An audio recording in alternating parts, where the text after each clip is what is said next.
Ladies and gentlemen, welcome to the greatest wrestling podcast ever. I am your host, Adani, joined with the greatest co-hosts ever, Manosk and Bodacious.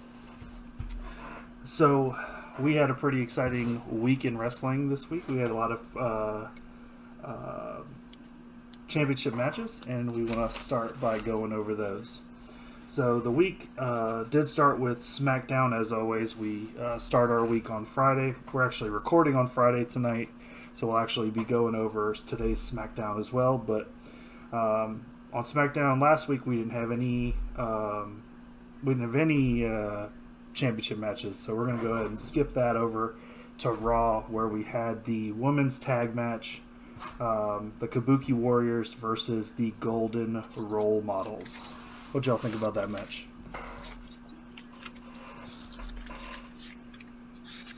It's alright. We did have... I'm gonna be honest. Go ahead. I missed it. Oh. I watched like the first 2 hours of Raw, and really after the second hour, I didn't even know what the main event was going. Because normally they advertise with the main event throughout the show. They didn't advertise the main event. I didn't find out until after it was over. Like, what? I missed the tag match. Yeah, it was a pay-per-view quality match. It was a very good match, but I mean, considering the people in the match, you would expect it to be a pay-per-view quality. Yeah. Match. Yeah. And the There's so much Kabuki Warriors wrestling won. throughout the week. I just never had time to go back and fast forward through Raw to see it. But I heard it was really good, and I was pissed that I missed it. Again, they didn't advertise it at all the first 2 hours. Yeah, the Sasha, Bailey, Asuka, and Kairi Sane all have been all over the wrestling WWE wrestling the past couple weeks. So they've been putting on pretty great matches. Them along with Nikki Cross and Alexa Bliss all have been putting on. Although, in my opinion, they've been pushing Asuka and Kairi Sane a little more than Alexa Bliss and Nikki Cross. Kind of seems like they should have Kairi Sane go after Bailey's title while Sasha's going after Asuka's. That would make sense. Yeah. I mean, that would be a better match, in my opinion. Yeah. Well. I went back and watched that Money in the Bank match. And whenever the beginning of it, when Asuka does the thing, that's the funniest. Oh my god, that's the funniest match I think I've ever seen. And I've lived through all Hardy matches. Yeah. All right. So that's what we had. That's what we had for Raw's championship matches. Next, we got to NXT. Okay, wait. One more thing for Raw. When you had that, wait, was it this week or last week's Raw? Where it was R-Truth versus Randy Orton? This week. This week? Did you not think that Ric Flair was going to pin R-Truth once he was down and take the 24/7 championship? I did. Yeah. For sure. That was a good match. I actually liked that match. Well, if you can call it a match, but that segment, I enjoyed that segment. Also, the new stable, the Hurt Business. I'm intrigued by that, and I feel like that is going to be segued into later, so I'll save that a little bit. But yeah, I'm intrigued by that. And the Randy Orton versus Big Show, when did that supposed to take place? On Raw or? Okay, so just to reference that, they announced that it's going to be on Raw. It's an unsanctioned match, and they said that they want it on Raw. Well, the rumor, let's say the rumor is they want it on Raw because Raw had historically low ratings this past week. So, obviously, this is the rumor mill, so take it what you will. But because of the historically low ratings, they wanted a two future Hall of Famers in a match to hopefully attract ratings. So they moved. It may have been on the pay-per-view at one point, but now it's on Raw coming up this week. Another question: before this year, has WWE really have they done a lot of unsanctioned matches, or did that just really start this past year? Shawn Michaels and Triple H had one in 2002. Yeah, but this year, this past year, I think we've had like 2 or 3. No, actually, they've all involved Randy Orton. Well, two years ago, we had Seth Rollins versus Triple H. And that was unsanctioned? That was unsanctioned because he was coming back. Yeah, because Seth Rollins. Yeah. Oh, you're right. Yeah. They had him sign a whole officer agreement. What was that? Okay. Donnie's over there sipping his tea. Yep. Yes. You are. There he goes. You are frozen. I'm trying to figure out what's up with all these unsanctioned matches all of a sudden. Basically, it's wrestlers. It's people who can't who aren't supposed to wrestle.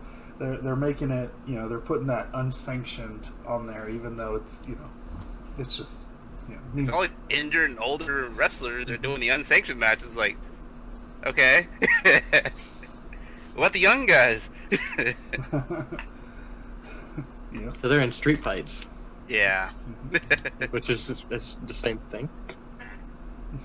Alright. Is that it for Raw? That was it, yes. That was it for Raw. Then we go to NXT from there. And NXT had 2 title matches. It was only... They were only promoting 1, but there ended up being a NXT Men's Championship match that was made on the spot by so it was Keith Lee versus Djokovic. What'd y'all think about that match? It was an alright match. I mean, it wasn't as great as Keith Lee versus Adam Cole, but I mean, it was decent for free TV. Mm-hmm. Yeah. I've heard people say that they should change the logo for NXT since Lee will be reigning for a long time to Lee pinning Djokovic. I don't get why he's defending it so soon. It made more sense to show he's a fighting champion. North American Championship against them on TV rather than both of them. Mm-hmm. Yeah. Right away. Yeah, it would be a little bit more believable that he'd actually drop a title at that point if he wasn't giving up the NXT. So that makes sense. And Lee did win that match just so we can, we get to make sure that's,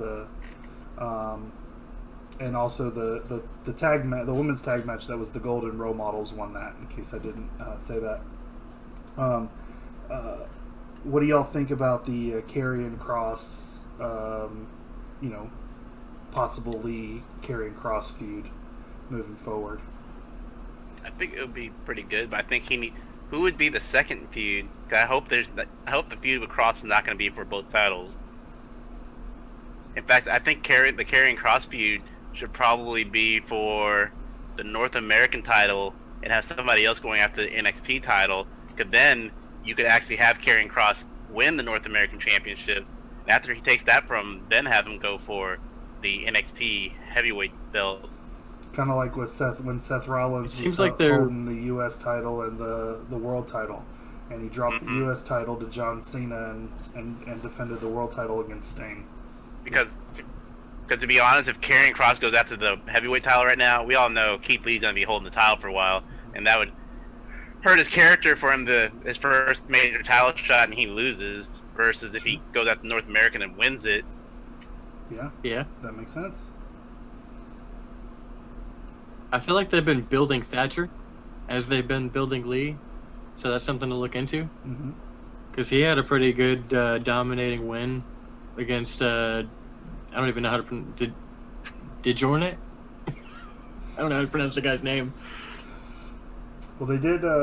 He was one of the people. Thatcher was one of the people who had who did a video on Keith Lee whenever he won the title. So it's very realistic that he could be, one of the next personalities in line for a shot.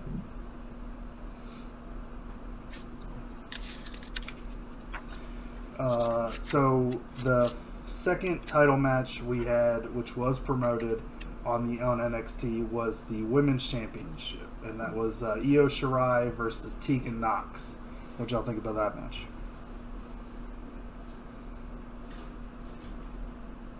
it was probably the hardest hitting match on Wednesday, next to Thatcher destroying DeJournette.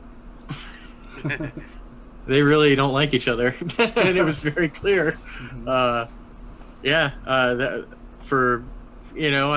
hate to throw stereotypes out, but typically when you see female wrestlers, it's a little more glamorous than that, but they just outright don't like each other and they beat each other up. For me, that's a match that I think was hurt by doing it on free TV in front of no crowd. That's when they should have stayed for like a takeover when they have some type of crowd, because that would have made it a little more exciting. Yeah, I thought the match was a good. That felt like a pay-per-view worthy match as well. Absolutely. It was definitely. There was a lot of Go ahead. Pay-per-view quality matches on free TV this week. The past 3 weeks, shoot. Like Wednesday night, the past 3 weeks has been fire. Like it's the other nights of wrestling that have kind of been meh. I really feel like Raw's main event is going underrated there. That tag match was good. Yeah, it's just but you got the fact they didn't advertise it, and there's so many people. I'm pretty sure I'm a guarantee I'm not the only one that tuned out after the second hour because the rating to be as low as it was. And it's like what you got the first 2 hours is like weird pacing. Yeah, you got to wade through 2.5 hours of exactly what Manas said. It's you're wading through 2.5 hours of if you got through a long day of work and you sit down and you're watching wrestling, and then all of a sudden you wake up and it's 12:30 and wrestling's over and you missed the main event because the first 2.5 hours will put you to sleep. Garbage. Yeah. Again, I was already thinking to myself, is there anything good advertised for that last hour? Because I'm kind of done. And I feel bad. Maybe I shouldn't say garbage, but because the performers are great, but the writing is not good. Right. Yeah. Well, it's hard, obviously, with the situation, everything that's going on, and with the situation is that you have some of the best wrestlers in the world. Like you're right now, your roster is not watered down at all. Like you literally have the best wrestlers in the world on your roster, and yet you still are putting out ratings that are the lowest of history.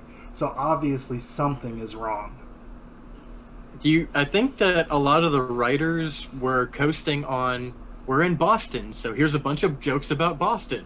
And then the guys would pick up and grab different lines, and then that made the show feel different. They're not having a different crowd every week, different reactions, different things like that to spout off. Let's be honest. The ratings were already going down. The show was already kind of boring even before the COVID stuff hit. I mean, it's been this issue for like the past, I want to say two plus years with when it comes to Raw. Like Raw's been hurting for a while. Yeah, it has. But I'm just saying, like specifically, it's repetitive. They're saying the same things over and over again. They just need to let the guys, have bullet points of, hey, I need you to be mad at this guy and get here. Right now is word for word diatribe. Yeah, I mean, right now that should actually, like I said, I mean, they had to let go so many talent. So that's the thing. They didn't have to let him go.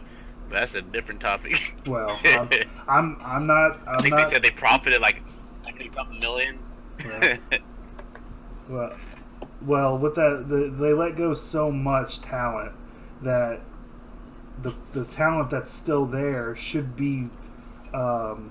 They should have enough confidence in them to say, go out there and make your own feud. Like, here's the person you're feuding with. Figure it out. Go to their locker room, talk it out, get it in place, and then put it on paper.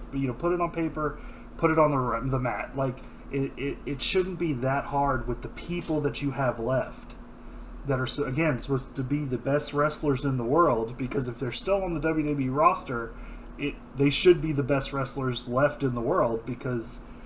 And you should have enough confidence in them to be able to bring your viewers back.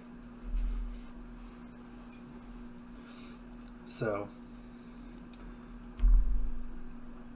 alternatively to WWE, we also talk about AEW on the show.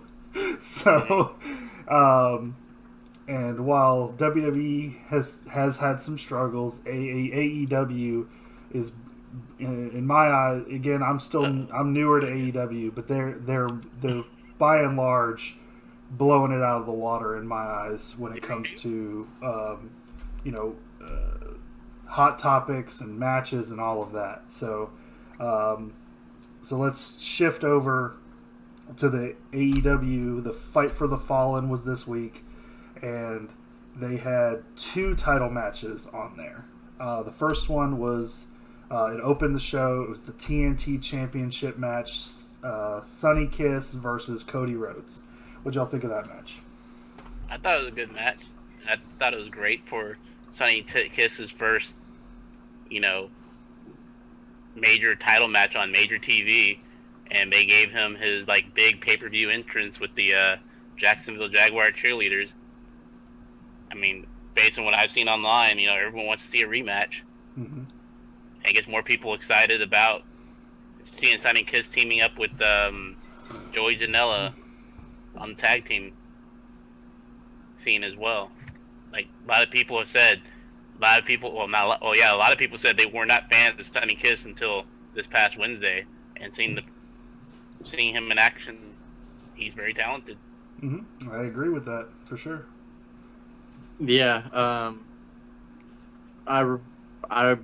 am in a lot of groups, and a lot of people were saying a lot of negative things before Wednesday that had nothing to do with Kiss's ability in the ring, and then his ability in the ring turned people into fans. So, so it was a big win, even though it was a loss.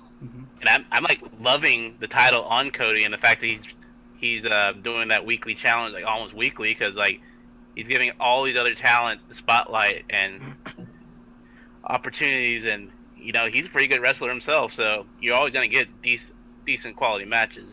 Mm-hmm. He's doing the U.S. Open Challenge. Yeah. He's elevating all these guys, Mm-hmm. Yeah, I mean... he's essentially their John Cena. Yeah. Except he's taking that step further by, it's not even just the talent on the roster, but it's open to people not even signed with AEW. Yep. Yeah, I definitely think Cody Rhodes is... he definitely helped elevate that for sure. Not that Sonny Kiss, needed too much elevation, but he definitely was.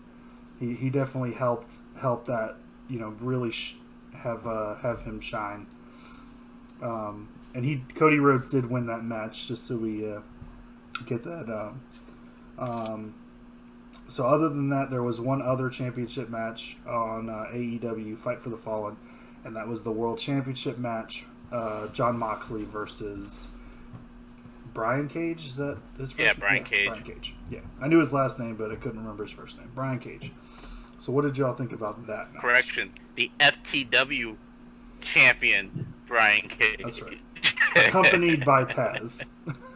Yes. Now, the match itself, I enjoyed it. I was entertained by it. It was great.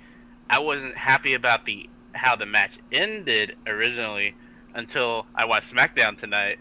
But I was explaining to Adam when we were waiting for you to get on that, you know what? I was unhappy with the ending of that match, but then it makes sense thinking back on it when I watched the ending of SmackDown this week. Because Brian Cage, I went back and rewatched it earlier today. Brian Cage didn't show that his arm was about to break or that he was about to give up or anything. Taz was trying to protect him because he didn't want him to re-injure that arm, and Brian Cage's not someone to give up. And so that didn't make Brian Cage look weak because he didn't give up. And people were complaining that he wasn't selling the arm injury when he started beating down Jon Moxley at the end. Because his arm wasn't hurt. He never gave up. He didn't show he was in pain from that arm. Yeah, I've got Taz throws in the towel, WTF. He's been selling it through Twitter, contemplating firing Taz over and everything. So it's not the FTW title anymore, now it's the WTF. That's great.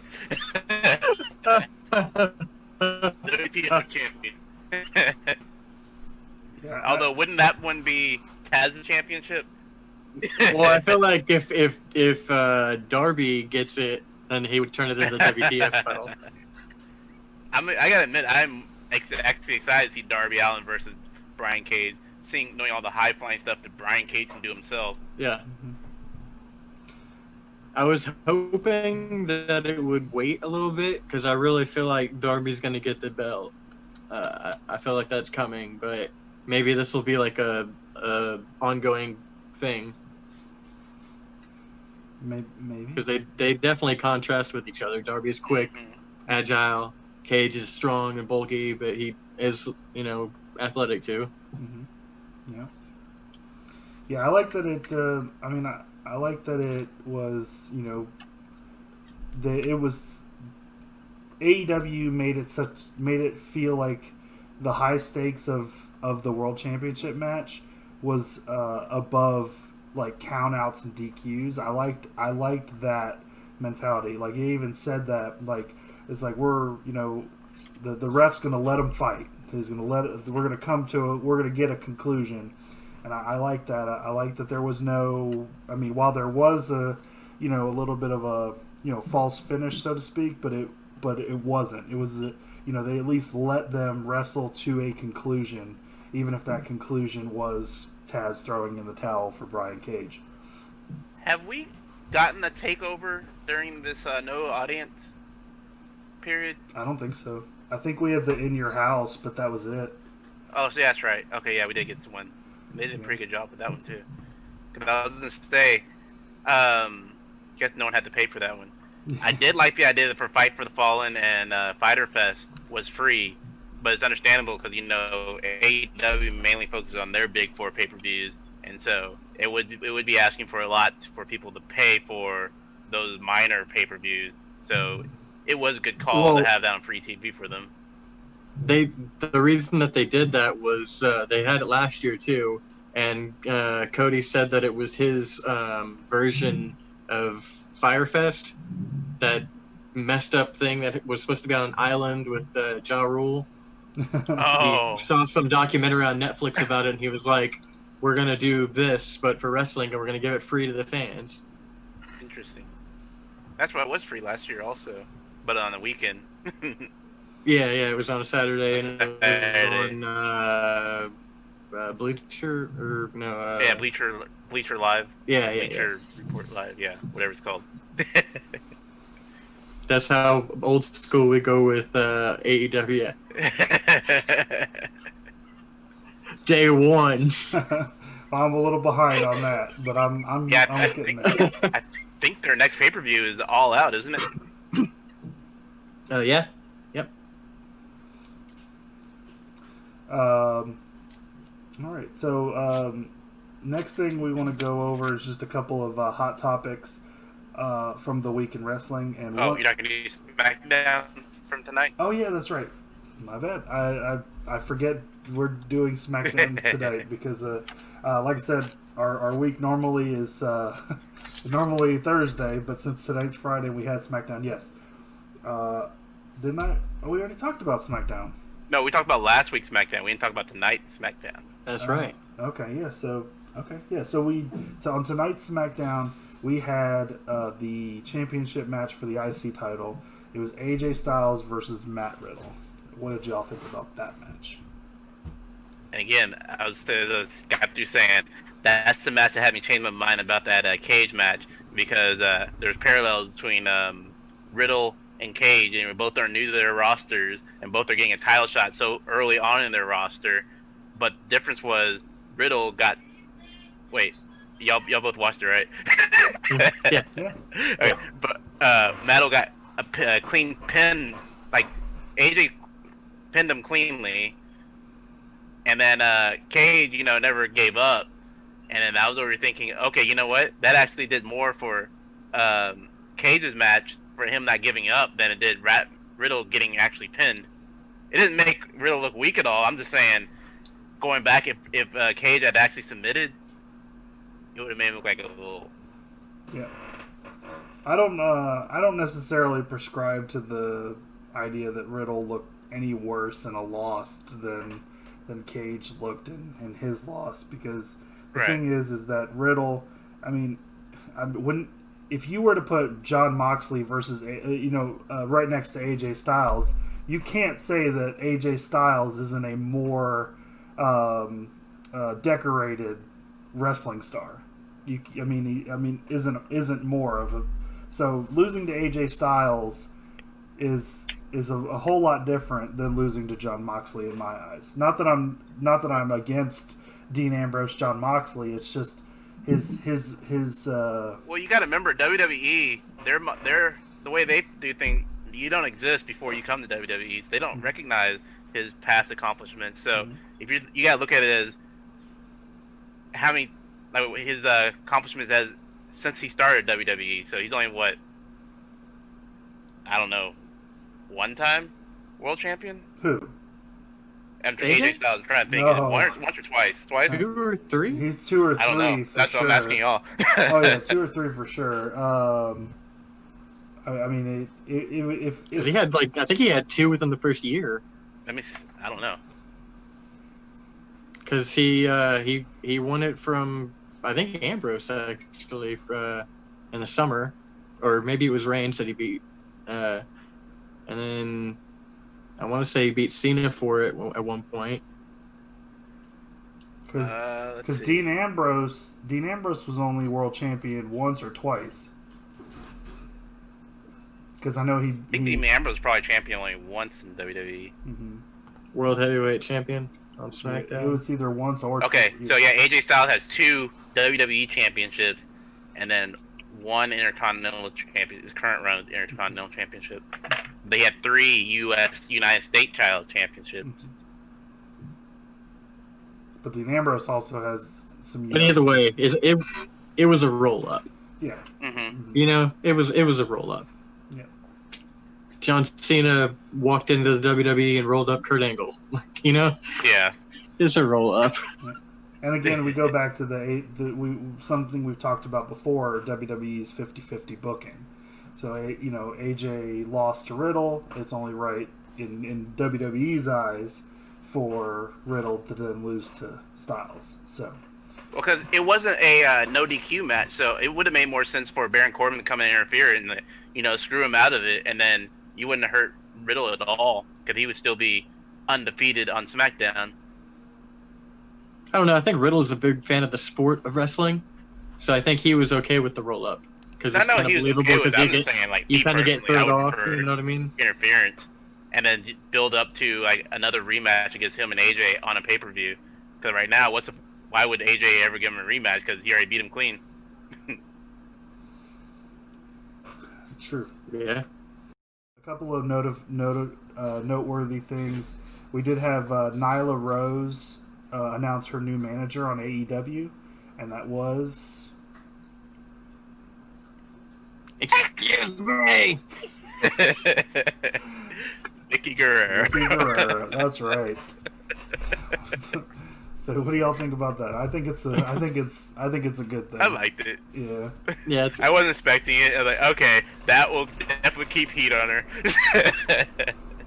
Because I think one issue they didn't want to run into with Nyla Rose is have Nyla Rose be one of those that start slowly getting cheered. Because it's that only monster in the women's division. Mm-hmm. People tend to like the big bad monsters. Yeah. Another thing that happened on AEW that I couldn't believe. What did y'all think about the Canadian Destroyer from the top of Luchasaurus? Like that was did exciting. Y'all see that? Yeah. Oh my god. Yeah, he's really good. I was like, he's incredibly athletic for a really big guy. I felt like somebody was about to die. Like, I was so scared. It made me look forward to Jurassic Express versus Dark Order. Brody Lee versus Luchasaurus, yeah.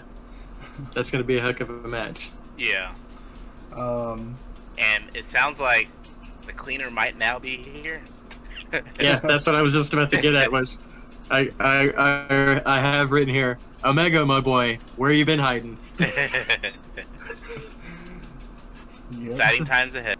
I literally just said that last week. You know, like yeah, he needs a little bit of a personality adjustment, and here it is. So, yep, that's gonna be awesome.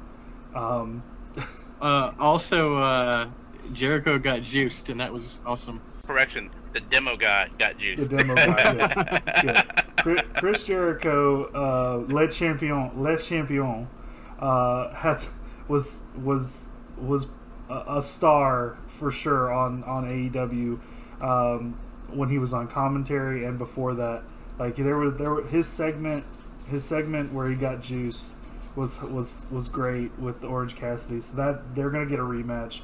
But then, and this is another thing, when he was on commentary during that match, during the the Jurassic Express match, he said, the Excalibur said that the Luchasaurus claims to be 65 million years old, and Chris Jericho said he wanted to see his birth certificate, and Excalibur responded, they didn't have papyrus back then. It was the funniest thing. Oh, what's funny is today AEW on their official on their Twitter page posted Luchasaurus birth certificate saying 65 million years. And all Chris Jericho could say was, that's fair. I was like, that is like the funniest commentary interaction that I heard in years. I was like, it made me like, granted again, I had respect for Chris Jericho and what he's been doing in AEW, but it just made me have that much more, because that was and I can't imagine that was scripted, but it was just phenomenal. It was like one of those moments, like when CM Punk was on commentary and John Cena did something with his Diet Coke. He was like, "Don't touch my Diet Coke." Like those kind of moments are great. Mm-hmm. All right, so it's what? Oh, there was one other segment that I felt like was extremely newsworthy, and that was on last week's SmackDown, and in my eyes, it was the only thing worthwhile watching on that SmackDown. So if you can go back and watch it, please do. But just that part, it's the first segment of SmackDown. It was Jeff Hardy on Miz TV with Miz and Morrison, and basically, in my eyes, it was great because it really, everybody knows the situation with Jeff Hardy, but it really humanized him, and even more than, for the people who aren't familiar with his story, and I think that the Jeff Hardy Sheamus feud, took some big steps the last 2 weeks. Let me get y'all's quick take on that. What do y'all think about that? I think you should probably go ahead and jump to those last two segments. You only have 3 minutes left.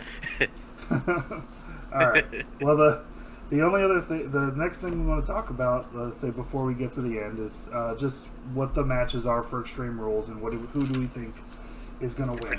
The predictions. So, first match, Seth and Rey in the eye for an eye match. Seth Rollins versus Rey Mysterio. Who do you think is going to win? I personally have no clue how that's going to... I know rumors are it's going to end in CG, so I'm going to say I hope Rey wins, but I think Seth is going to end up winning it. No, Rey's end up winning it. All right, Rey. What do you think? I'm going to go with Rollins. Okay. Because something funky's going to happen and somebody's going to interfere. Rollins. I also think Rollins is going to win. So that means Mysterio's going to win. Like, yeah, I'm going to win. All right. Next match is going to be Braun Strowman versus Bray Wyatt in the Swamp match. I want Bray Wyatt to win. Is it for the championship? To mine, I believe it is. I mean, if it's for the championship, I think Braun Strowman is going to retain. Okay. If it's not a championship, then Bray Wyatt. I think it is a championship match. Yeah, I think it is. Yeah, Strowman will somehow retain it. Okay. Donnie, what do you got? I got Braun. Braun retaining. I'm gonna. This is gonna be my hot pick of the week. Then I'm going Wyatt. Okay. All right. This is what makes the champion. That pick right there. All right. Next match is going to be New Day versus Shinsuke and Cesaro for the tag titles in a tables match. I'm going to say New Day. All right. I'm actually gonna say we drop the titles here. New Day drops the titles to Shinsuke and Cesaro. I agree with Donnie. Okay. All right. Next match we got is Asuka versus Sasha for the Raw Women's title. I want Sasha to win, but I'm pretty sure Asuka's gonna retain. Okay. Same, Asuka. Okay. I'm gonna say Sasha because Sasha has been all over TV, and I think that it only makes sense for her to. My friend. Asuka versus Kairi for the title. Sasha is not ready for Asuka, first of all. And second of all, Sasha versus Bayley is what they're going to be working towards, my friend. I mean, champion versus champion. Maybe they consolidate the titles. It makes sense to do, especially right now. I'm just saying. Next match is Bayley versus Nikki for the SmackDown Championship. Obviously, we're all in agreement. Bayley retains, right? I mean, yeah. Yeah. All right, it's that was pretty clear from the last thing we just talked about. All right, next thing is Drew versus Dolph. The stipulation has yet to be announced. Drew retained, regardless of the stipulation. Yeah. McIntyre over Dolph. It'll be a good match. I also think Drew is going to... Today, there was some news going around that The Rock had said that he would like to see Dolph Ziggler win the championship. And so that could play into some... I doubt it, because of how dominant Drew beat Brock Lesnar. I doubt that... Now, obviously, the stipulation's going to factor in if it does, but the fact that The Rock kind of vouched for Ziggler may throw a little monkey wrench in. And Drew McIntyre did actually clap back at The Rock. It was pretty funny. He said he basically used the "it doesn't matter what you think" back at The Rock. So if you have a chance, go check that out on Twitter. My only thing is the Dolph Ziggler character right now is like, what has he done to make him strong enough, look strong enough to even win the championship from Drew? I mean, he was on the losing end against Otis on SmackDown, and then gets traded over to Raw and gets the automatic title shot. Mm-hmm. It's like, it would hurt Drew if I don't care what stipulation is, it would hurt Drew if Dolph come out of nowhere and beats him. Yeah. The type of heel things that Dolph has done to build the match, I feel like he's gonna do something like, if you win the match, Heath Slater is fired. Yeah, see, that something like that I can see. Yeah. The way that they've built the match, that just seems right. But I don't have confidence that their writers are as creative as your idea. Based on what we've been seeing on Raw, I'm just saying. Audacious, WWE, hit me up. Just saying. I have a degree. All right, so we're all in agreement that Drew is going to win that one. The next match is the Sheamus versus Jeff Hardy in the bar fight. What do y'all think about that one?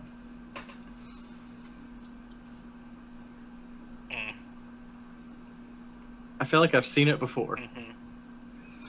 I don't like the storyline for their feud, so I feel like they should have had a title involved in their little dust up. Well, I think you got to pick a winner. Somebody's got to win the match. Who won the last match between them? Sheamus. So Jeff Hardy. All right. 50-50 booking. When all else fails, 50-50 booking. Hold on, let me flip a coin. I personally am going with Jeff. Hardy. All right, so we're all agreeance in Jeff. All right, so the last one, and I think this is going to be the one that's the least predictable. That's it. That's the word I'm looking for. Least predictable, and that's going to be MVP versus Apollo Crews for the U.S. title. I'm going to go with MVP because I think that's going to be the only title that actually switches hands for the night, if any does. And I'm going to disagree.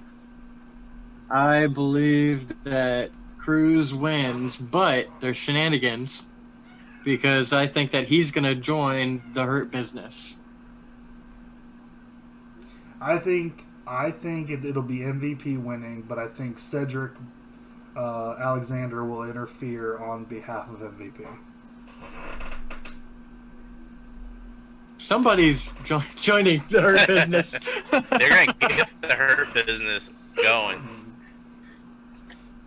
Yep. And what about predictions? Hey, business is good. What's y'all's predictions of who's going to show up in Impact Slammiversary tomorrow night?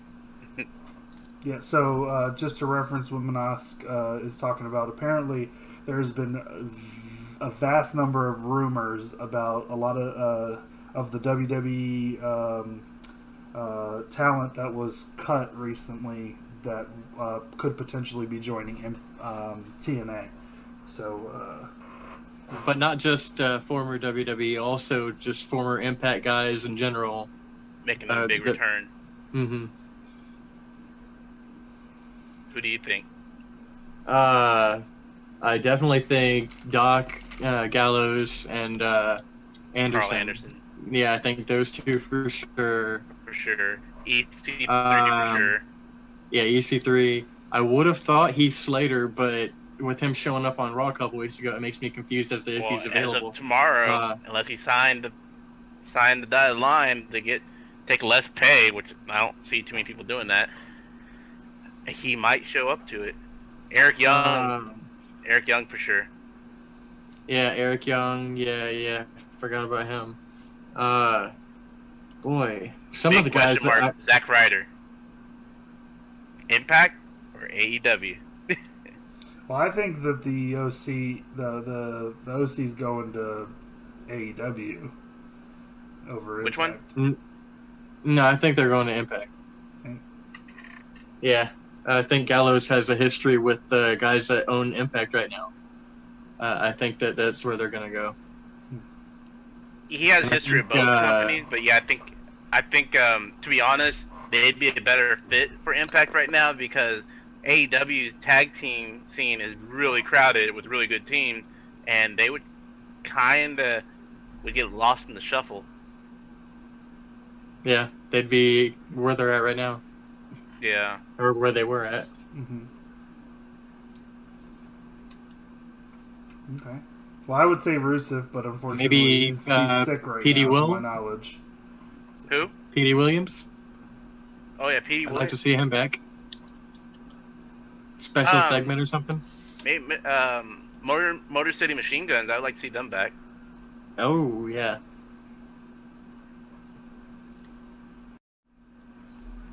All right, we've reached the point in our show where we're going to do the Star of the Week. So this is a segment where we give out our kudos to the wrestler or segment we thought was the best of the week, and we'll go ahead and start with Manosk. Who do you give your kudos to this week? My kudos for the week goes to, as we explained earlier, Sonny Kiss. It was his breakout moment for the week. This was his week.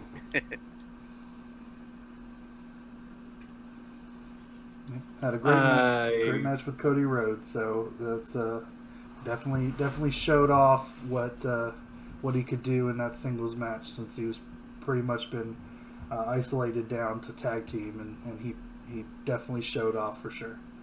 What you got, Bodacious?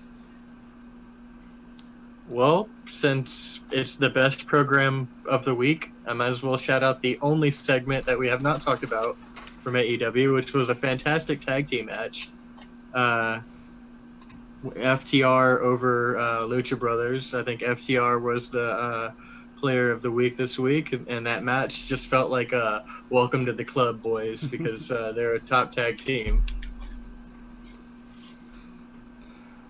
Definitely.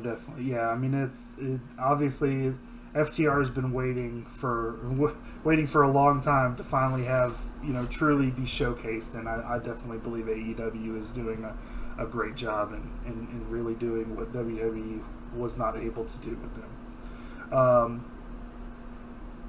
I mean, my kudos of the week, even though it was in a loss, my kudos of the week still go to the Jurassic Express, because I literally when I look back on this week in wrestling, there's only one what the moment that I have, and it's that freaking Canadian Destroyer.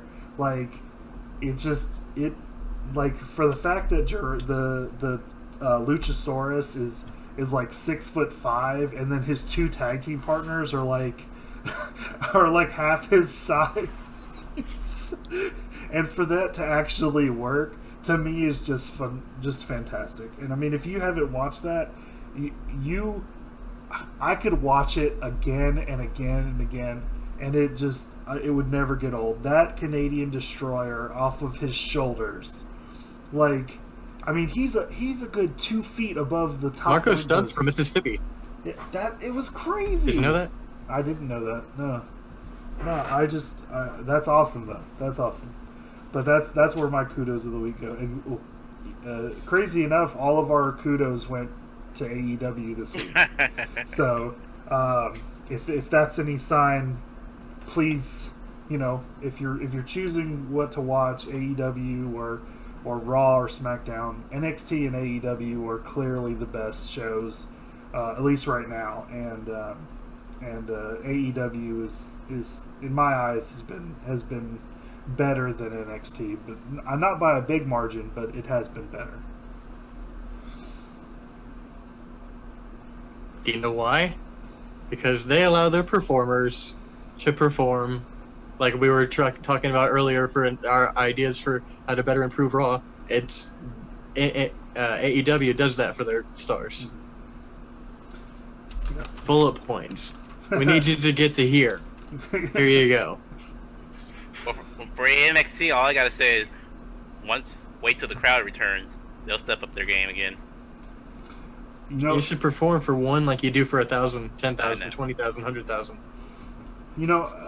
Speaking, just extending on the topic real fast of that. Manosk, you were talking about. Manosk. Yeah, you were talking about the fact that NXT is too long, and I found that if you go and watch it on the WWE Network, it's still only an hour. Really? Yeah. So if you actually watch it without commercials, start watching. If you actually watch it without the commercials, it's still only an hour. So they have an hour, essentially an hour worth of commercials in NXT. I mean, that seems unreasonable. When we're done with this, I'm gonna go rewatch it again. Yeah. I think that they're taking off some of the segments. That brings us to our last week's question of the week, and we posed the question: what is your Mount Rushmore of wrestling? Or just your top 5. Well, I was saying most people did Mount Rushmore. I just want to know, curious what y'all's top 5 favorite wrestlers of all time. They don't have to be Mount Rushmore worthy. If we're calling it Mount Rushmore, I'm changing my list. But if it's just... yeah, I'd have to change mine if it did Mount Rushmore. That's true. For now. Because favorite Hulk Rushmore Hogan are two different things. Hulk Hogan has to be on a Mount Rushmore, but he's not necessarily on my favorite list. I think there are you know what? Another time. My question for a future episode. Another time. Actually create a Mount Rushmore. I just did, top 5 favorites as to how I'm feeling right now, today. Yeah. Rushmore, I think you would actually need to explain why each person would be on your Rushmore. So yeah, that would probably be a whole show by itself. Yeah, that's true. All right. So let's start with the person who posed the question, Manask. What's your top 5? My top 5. It hasn't changed within the past decade, but my top 5 has been the People's Champion, The Rock, of course. And since I was a little kid, The Undertaker. Since I was a little kid, Bret the Hitman Hart. Since I was a little kid, Macho Man Randy Savage. And since 2000, the demo god himself, Chris Jericho. It's a pretty strong list there. Very Canadian heavy. Well, I'll go next. My top 5 is Jeff Hardy, Sting, Mick Foley, AJ Styles, and Daniel Bryan. So I got some old cats and some new cats.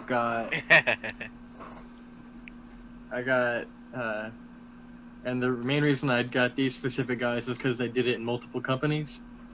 And so I got Undertaker, Steve Austin, Mick Foley, Bret Hart, and AJ Styles.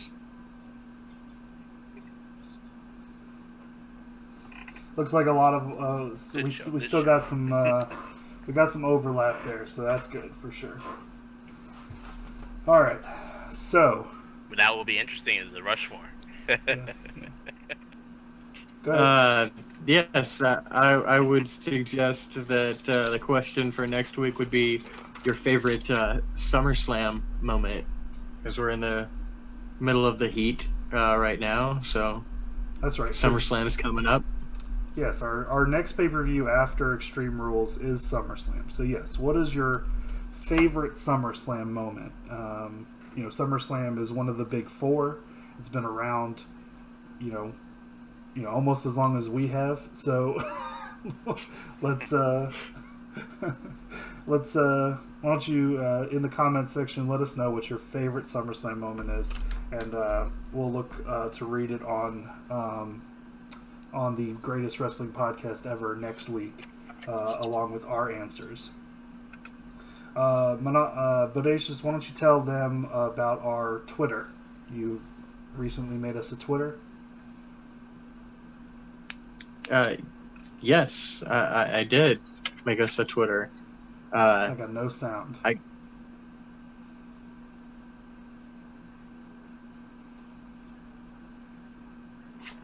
Hello? Yeah, I can hear. He's cut out. Hello? There you go. Yeah. Okay, something happened. I think I hit a button over here.